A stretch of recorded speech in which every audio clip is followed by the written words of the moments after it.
My name is Thomas Edwards. In this coming school year, I'll be teaching seventh grade math. The last couple of years, I have taught special ed for seventh and eighth grade. So I have some history teaching the math for seventh grade, but it's definitely not been my subject area the last few years. So I'm excited for something different this year. For the description of two motivating or significant quotes that Dr. Cadwell used, I'll go first with the opening. I have the best job in the world. I get paid to learn. A lot of teachers, I feel like, forget that we're not only paid to educate, but we're paid to learn. And a big part of our job is learning from our students. And if we're not learning from our students, then we're failing them because we have to continue to adapt as teachers and as people in order to be successful in this field. The second one is at minute two, almost exactly two. And it was, I'm a cog in the wheel that puts a premium on the product rather than the process. I coach football as well as some other sports, and one of the, in my opinion, greatest coaches ever is Nick Saban. And he talks continuously about the process, not the product. If you do things the right way throughout the process and you harp on the process and you force the process to be done with perfection, the product will take care of itself. We sometimes get too caught up in test scores and our end goals, where if we just take a second and step back and slow down, the process will handle it for us. And we will do the right steps throughout the entire process in order to get a successful product at the end.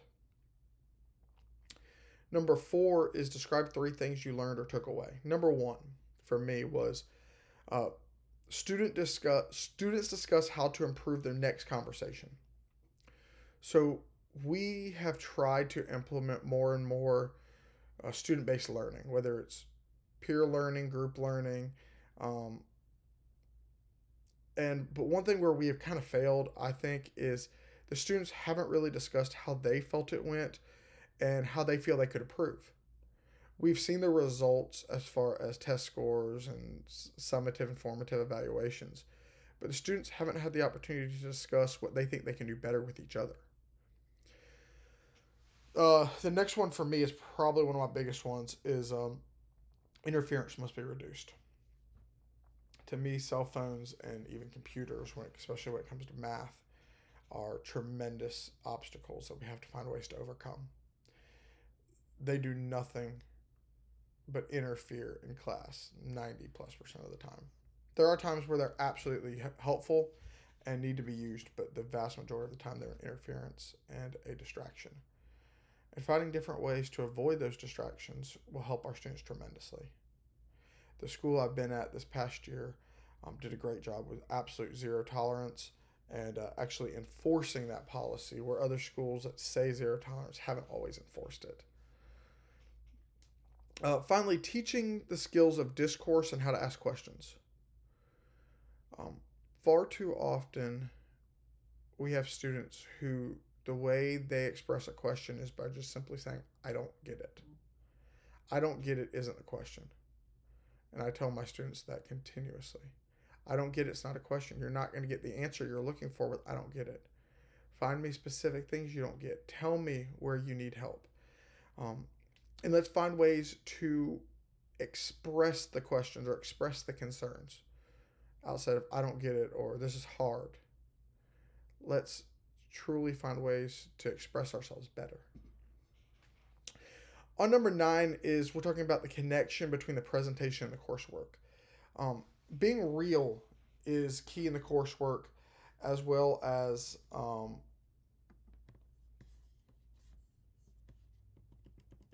how we made our first impressions.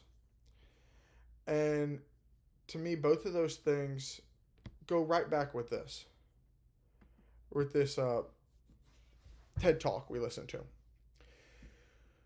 Being real and being open and honest with our students and being able to build genuine relationships will enable us to be able to do more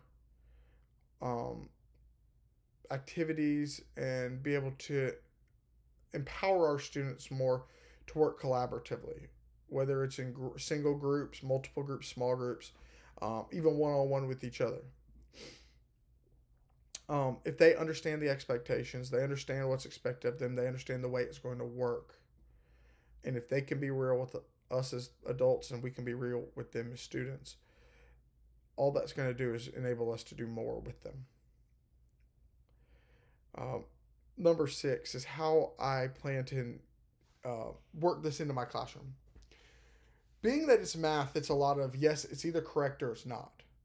There is no, well, this is maybe kind of right. It's either the right answer or it's not. But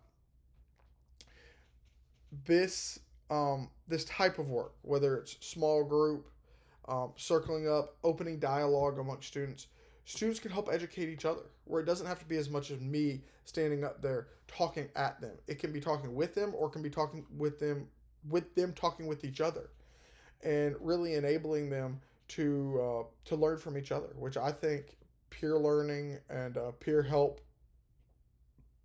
is probably one of the most successful things that I've found the last couple of years, especially with my special ed students. They don't really want my attention. They want their friends to be able to help them, and they want to be able to help their friends. And when you find students that can do that, it really helps you as a teacher be able to move things along.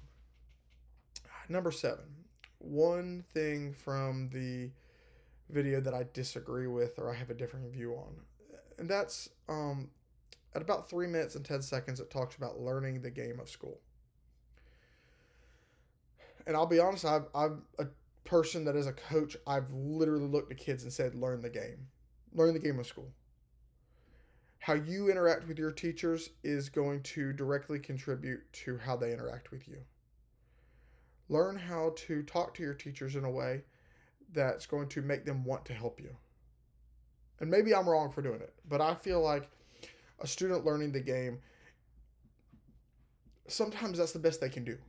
Sometimes they're not an A student. Sometimes they're a C student. But if I can get them from an F to a C because they can act right with a teacher, talk to them correctly, and get that person to get back on their side where maybe at one point they weren't on their side, that's part of that game.